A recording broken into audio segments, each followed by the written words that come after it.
Picture this. You're sitting in a completely mundane afternoon meeting. Someone is droning on about quarterly projections, you're staring blankly at the wall, and suddenly your mind completely detaches. Right, you weren't in the conference room anymore. Exactly. Instead, you are miles away, vividly stressing out over an awkward email you have to send tomorrow. Now, for the longest time, science and self-help gurus have told us that spacing out like this, especially to worry, is the ultimate enemy of happiness. The prevailing wisdom has always been that to be happy, you must be present. Yeah, that's been the mantra for decades. But what if that specific stressful daydream isn't a glitch in your happiness? What if it's actually your brain's secret, highly evolved tool for fixing your mood? I mean, it completely flips our understanding of mental health on its head. We spend an enormous chunk of our lives in our own heads, totally disconnected from whatever's happening right in front of us. Up to 50% of our waking hours, right? Exactly half of our conscious lives. And for the longest time, the scientific community had a fairly rigid and honestly quite bleak consensus about what that detachment was doing to our emotional well-being. The narrative was very much wandering mind equals unhappy person. Which is the exact mission of our deep dive today. We're looking at a deeply fascinating study from 2013 published in PLS One. It was spearheaded by Florence Ruby, along with a team of researchers from the Max Planck Institute and the University of York, titled How Self-Generated Thought Shapes Mood. And our goal today is to figure out if a wandering mind is truly the misery maker we've been led to believe. Right, and to decode the specific ingredients, sort of the thought ingredients of a daydream that determine whether you walk away from it feeling energized and capable or just fundamentally stuck. So to lay the groundwork, we should probably clarify what we mean when we talk about a daydream. In cognitive science, this is referred to as self-generated thought, or SGT. It is one of the most fundamental forms of human cognition. How does that differ from just normal thinking? Well, consider the difference between reading a book and having a daydream. When you read, your thoughts are being driven by immediate perceptual input, like the words on the page. You are processing your environment. But with self-generated thought, the environment just drops away. So your brain is relying entirely on previously stored information. Yes, memories, projections, all of it. It is literally constructing its own internal reality from scratch, relying on nothing from the outside world. And like we said, the sheer volume of time we spend constructing these alternate realities is staggering. But before we can get into how this new research redeems our daydreams, we have to look at the historical baggage. Because the established scientific view definitely painted mind-wandering as a major liability. Oh, absolutely. The scientific community has extensively documented both the benefits and the steep costs of an active internal life. Let's look at the positive side first. When your mind wanders in a low-stakes, non-demanding situation, it provides real utility. What kind of utility? It actually helps people delay gratification. It's heavily linked to generating creative solutions to complex problems, and it allows us to mentally map out future events, a process psychologists refer to as autobiographical planning. Oh, I think we all recognize that. It's the classic shower thought phenomenon. You've been banging your head against a wall trying to figure out a work problem all day. You give up, you step into the shower, and suddenly the solution just effortlessly materializes. Right. That is self-generated thought working flawlessly. But the flip side is where the reputation gets quite dark. Uh-oh. Yeah. When your mind wanders during tasks that actually require working memory, your performance plummets. We see it in reading comprehension tests all the time. Oh man, I have absolutely done this. You read an entire page of a novel, your eyes physically tracked every single word, and you get to the bottom and realize you have zero idea what you just read because you're thinking about like what to make for dinner. We all have. And while forgetting a page of a book is harmless, in daily life, this same cognitive hijacking is heavily linked to automobile accidents. You're operating heavy machinery, but your mind is litigating an argument from 3 years ago. That's terrifying when you put it like that. It is. But the most damning indictment of mind wandering actually came from a landmark study a few years prior by psychologists Killingsworth and Gilbert. Oh, this is the famous one that used the smartphone app, right? That's the one. They essentially buzzed thousands of people at random times throughout the day, asked them what they were doing, if they were thinking about what they were doing, and how happy they felt. Exactly. And their massive data set led to a conclusion that became a dominant mantra in psychology. They said mind wandering generally causes unhappiness. They found this brutal feedback loop. What kind of a loop? Whenever people's minds wandered away from their current activity, their mood dropped. Furthermore, if they were already in a negative mood, it caused even more mind-wandering. Specifically, it dragged their thoughts backward into the past. Wow, so sadness literally triggers more daydreaming about the past. Yes, and we see this extensively in depressive disorders, where individuals find themselves trapped in a cycle of ruminating on past failures or embarrassments. Wait, I have a major evolutionary hang-up with this. Go for it. If mind-wandering is so universally detrimental to our happiness, why on earth would our brains evolve to spend half our waking lives doing it? I mean, it doesn't make any biological sense to burn 50% of our daily cognitive energy on a process that just makes us miserable, ruins our focus, and crashes our cars. Is it just a flaw in the human operating system? That glaring contradiction is what drove Ruby and her team at the Max Planck Institute to look deeper. What's fascinating here is they examined that broad assumption that a wandering mind is an unhappy mind, and realized it treats all daydreams as if they're the exact same thing. Meaning, it's unfair to lump the brilliant shower thought in with the depressive rumination. Right. Their central hypothesis was that self-generated thought is not a single, homogeneous experience. Just as mind-wandering has wildly different outcomes for our performance, like giving us creative breakthroughs on Tuesday and causing a fender bender on Wednesday, its effect on our mood might also be highly variable. So it wasn't just the act of tuning out that made people unhappy. Precisely. It wasn't the mere act of disconnecting from reality. It was likely the specific content of what they were disconnecting to think about. Okay, so to prove that, these researchers had to actually capture the daydream in real time, inside a laboratory, which sounds like trying to catch smoke with your bare hands. How do you reliably force someone to daydream for science? Well, you bore them. You bore them. Yeah. The researchers designed an incredibly elegant, if somewhat tedious, experiment involving 85 German native speakers. They sat them in front of a computer screen for 14 minutes to perform a specialized choice reaction time task, or CRT. What do they have to do? The participants simply watched a sequence of black digits flash on the screen. Occasionally, a colored digit would appear. Only when they saw a colored digit did they have to push a button to indicate if it was an odd or even number. Okay, so they deliberately created a task that is mind-numbingly simple. It requires just enough attention that you can't fall asleep, but it leaves massive amounts of your brain's processing power completely unused. Exactly. Which perfectly replicates the real-world conditions where our minds naturally slip away. Think about driving on a straight, empty highway that you've commuted on 100 times. Oh yeah, autopilot mode. Right? You are engaged enough to keep the car between the lines, but your brain has vast reserves of leftover bandwidth, so it fires up its internal theater and starts generating its own thoughts. It's the perfect incubator for a daydream. But here is where I get skeptical about the methodology. To find out what the participants were actually dreaming about, the researchers used an experience sampling method. That's correct. Essentially, they randomly paused the boring number task about 7 times over the 14 minutes and forced a participant to answer a battery of questions about whatever thought was just in their head. Doesn't stopping someone mid-thought completely ruin the natural flow of consciousness? I mean, it's kind of like turning on the harsh overhead lights at a surprise party to ask everyone if they're having fun. The observation kills the vibe. It is the fundamental philosophical challenge of studying the mind. Observing a state inherently alters it. However, the brilliance of this study wasn't just in the interruptions themselves.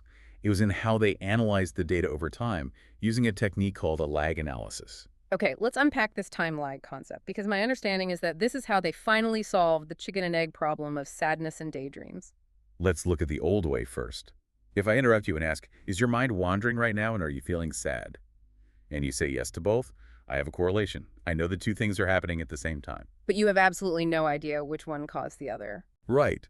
Are you sad because your mind drifted off? Or did your mind drift off as an escape because you were already sad? Right, a snapshot in time doesn't show momentum.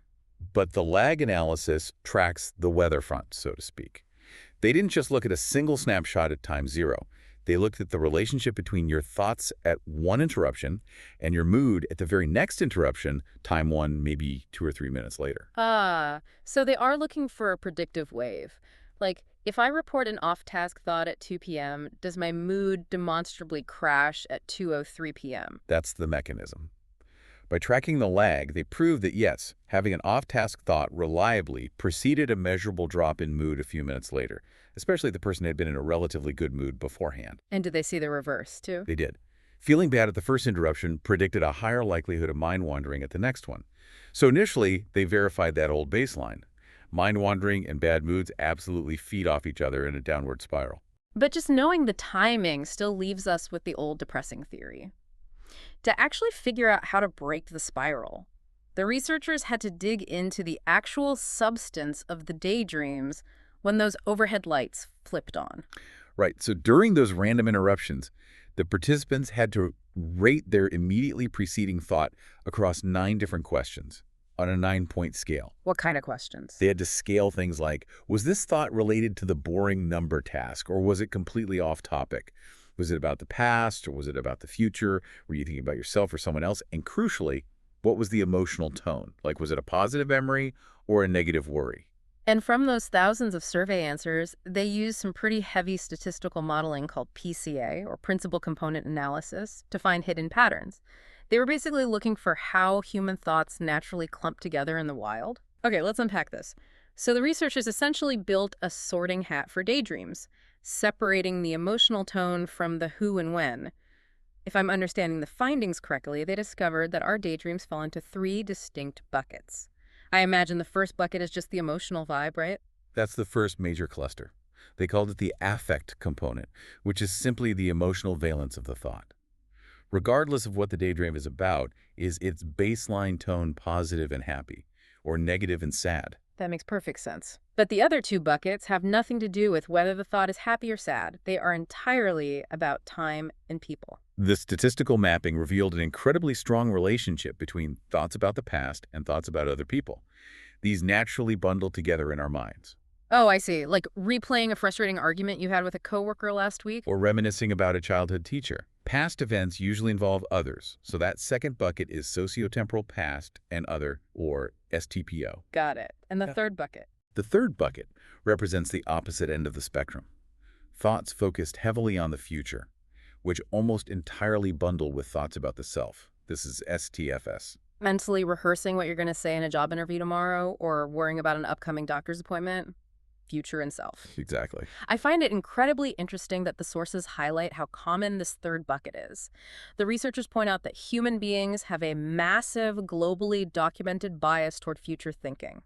Whether you look at data from Europe, the USA, China, or Japan, we are a chronically forward-looking species. It highlights something profound about our evolutionary architecture. The fact that the data shows such a massive, reliable statistical overlap between thinking about me and thinking about tomorrow proves these aren't just random static on the brain's television screen. They have a real purpose. They are highly organized, psychologically distinct types of mental states that evolved for a reason. We survived as a species by anticipating the winter, anticipating the predator, planning the harvest.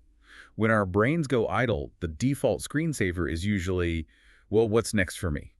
Okay, so we have our 3 distinct buckets of daydreams: the emotional tone, the past and others, and the future and self. And we have the lag analysis tracking the rise and fall of a person's mood over the 14-minute experiment. This is where everything changes. Yeah, this is where the deep dive takes its biggest turn, because when they overlaid the daydream buckets onto the mood tracking, the old unhappy mind theory completely shattered. Let's look at the past-focused thoughts first. Okay, so when participants were caught daydreaming about the past and other people, the lag analysis showed a predictable outcome. Their mood noticeably decreased by the time the next interruption rolled around. Dwelling on the past drags you down. I think anyone who has ever spiraled at 2 a.m. over something they said at a party 5 years ago can validate that finding. But the data revealed a massive catch. Dwelling on the past decreased their mood, even if the current thought content was positive. Wait, really? I need to stop you there. That fundamentally contradicts how we use nostalgia. If I'm having a stressful day, I might deliberately let my mind drift back to a really happy memory, like a great vacation with an old friend, specifically to calm myself down. You're saying that by the time I snap back to reality, that happy memory has actually made me feel measurably worse. It sounds entirely counterintuitive, but the data is clear. And it makes even less sense when we look at the other side of the coin. What happened with the future thoughts? When participants engaged in STFS thoughts, so about the future and themselves, it preceded an improvement in their mood a few minutes later. Let me guess. Even when the current thought content was deeply negative and stressful. Even when they were actively experiencing anxiety about their own future, stressing about an upcoming threat or a daunting task actually left them feeling emotionally better at the next check-in. That is wild. Here's where it gets really interesting. How is it logically possible that fondly remembering a positive past event with a friend makes me sadder, but aggressively worrying about a terrible presentation I have to give to my boss tomorrow actually makes me happier? How is that mechanically possible? The researchers explain this paradox through something called the current concerns hypothesis. This framework suggests that mind wandering isn't just a random mistake. It usually triggers because we have unfulfilled goals or unmet needs. So it's an alert system. Right. The brain decides that figuring out those unfulfilled goals is more important to your survival than paying attention to the incredibly boring numbered task on the computer screen. So a daydream is basically your brain's check engine light turning on. It's hijacking your attention to say, hey, we have an unresolved issue over here that needs processing. Yes, and the direction you look determines whether you can turn the light off. Think of your brain's simulation engine like a chess computer. If you focus your mind wandering on the past, like replaying that argument with a coworker or reminiscing about that vacation, you are running a simulation of an unfulfilled goal in a time zone where you have absolutely zero agency. Because the past is locked. You can't change it. Exactly. You cannot generate a solution to a past event. So you just simulate the unfulfilled goal without generating a solution. The brain feels the urgency of the unmet goal, but it is denied the ability to take action. And that helplessness is what causes the mood drop. Yes, it simply prolongs the bad mood. It doesn't matter if the memory itself is happy. The underlying mechanical reality of looking backward without the ability to act leaves you feeling stuck and depleted. Oh, wow. It's like replaying a video of a chess match you've already lost or even one you've already won. It doesn't help you win the next match. You're just spinning your tires. But if you point that simulation engine forward, the entire mechanism changes. When you focus on the future and yourself, you are no longer passively replaying a tape. You're calculating the next best move. you're problem solving. You are actively creating mental plans, developing heuristics, and rehearsing scenarios to actually resolve the issue. Even if the thought is deeply uncomfortable, like intense anxiety about a failing project, that mental heavy lifting creates a pathway to agency. Your brain feels like it's doing the work. It is doing the work, and because the brain recognizes that it is actively attempting to solve the problem and constrain the future negative mood, it rewards you by lifting your baseline mood. The anxiety is simply the fuel required to run the problem-solving engine. That completely reframes the concept of worrying for me. Stressing about the future isn't necessarily a failure of mindfulness. It's an active, required process for emotional regulation. Which brings us to the real-world application of all this. Understanding these mechanics in a sterile lab with colored numbers is great, but how does this translate to someone listening right now who might struggle with chronic, persistent bad moods? The researchers wanted to bridge that exact gap into the clinical realm. Before the participants even started the boring digit sorting task, they were asked to fill out a standard clinical assessment called the Beck Depression Inventory, or BDI. That's used to measure sustained negative affect, right? Like dysphoria. Exactly, a questionnaire that gauges how prone someone is to persistent, chronic low moods. And when they mapped those clinical depression scores against our distinct buckets of daydreams, what did the correlation look like? The real-world psychological profiles perfectly mirrored the momentary lab data. They found that individuals who scored higher on the BDI spent a vastly disproportionate amount of their internal lives trapped in STPO, past and other focused daydreams, and negative thoughts in general. Meaning their mental baseline was anchored in simulations where they had no agency. Yes. But what about the people who spent their time vividly worrying about their own futures? Was there a link to chronic depression there? There was zero statistical correlation. High scores for chronic depression had no relationship with STFS, future and self-focused daydreams. It powerfully demonstrates that an established clinical measure of chronic low mood is fundamentally intertwined with a mental gaze directed backward, not forward. So what does this all mean for you, the listener, navigating your own internal monologue? If you are someone who feels overwhelmed by a constantly wandering mind, the traditional self-help advice has always been strict mindfulness. Ground yourself. Stop your mind from drifting. Right, to stop thinking. But looking at the sheer volume of self-generated thought, The fact that it occupies half of our conscious lives, fighting it seems completely futile. You are essentially going to war against 50% of your own biological cognition. And that is a war you will eventually lose. Our brains have a very strong tendency to spontaneously generate thoughts. But the actionable takeaway, based on the paper's conclusion, is incredibly liberating. If mentally setting aside a problem isn't an option and the thoughts keep bubbling up, the strategy isn't to suppress the daydream. The strategy is to intentionally change its temporal direction. You might not be able to stop the mental simulation from running, but you have the power to feed it a different timeline. If the brain demands to chew on a problem, at least give it a problem it can actually solve.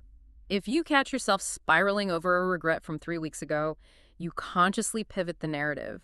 You ask yourself, okay, how am I going to handle a similar conversation tomorrow? You force the simulation forward. It is about moving from passive observation to active preparation. Adopt the future and self-focus. Give your brain back its agency. Let's pull all of this together. We started with the age-old assumption that a wandering mind is strictly a break-in, unhappy mind. But what this brilliant study revealed is that a wandering mind isn't strictly an unhappy mind. Happiness depends heavily on the socio-temporal lens we apply to our thoughts. Thoughts anchored in the past trap us in unchangeable loops that slowly drain our mood, regardless of how sweet the memory might be. But thoughts focused on the future and ourselves, even the most stressful, anxious ones, equip us with the psychological tools we need to move forward. They lift our baseline mood by giving us a path. Which leaves us with a truly fascinating and somewhat urgent final thought to mull over. Oh, I love a good curveball to end on. Well, building on the current concerns hypothesis, if negative future-focused anxiety is actually our brain's built-in survival mechanism actively attempting to solve the puzzle of our unmet needs, what happens when we hijack that system with artificial threats? You mean like the digital environment we live in now? Consider the phenomenon of doom scrolling. We spend hours absorbing a relentless stream of global crises, economic terrors, and societal collapse on our screens. We're constantly triggering that vital future-focused anxiety engine, but we're feeding it massive systemic problems that we as individuals have absolutely zero agency to solve. We are simulating a terrifying future, but denying the brain the ability to actually execute a plan. So perhaps we should stop viewing our normal daily stressful daydreams as an interruption of our peace and view them as a built-in survival mechanism.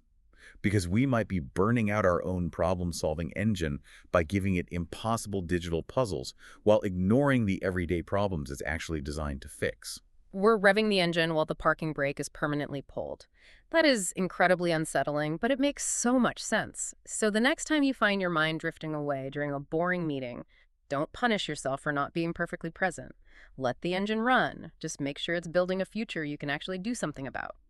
We'll leave you to chew on that.